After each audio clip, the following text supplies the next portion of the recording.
Здравейте отново, футболни запалянковци!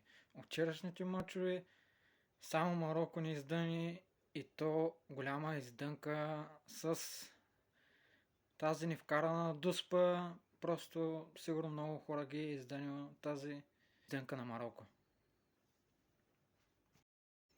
За днеска съм ви подготвил 3 мача, които ще са малко по-различни. Ще играем на жълти картони и корнери.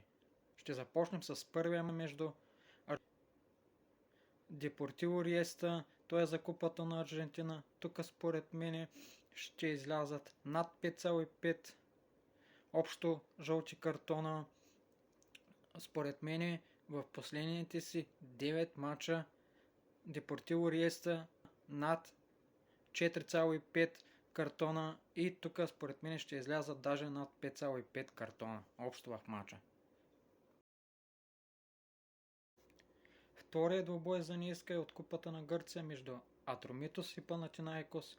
Последните си 9 срещи Панатинаикос изкарват над 3,5 картона, но тук мисля, че ще изкарат даже над 4,5 картона общо за отбора, така че тук го играете над 4,5 картона в матча.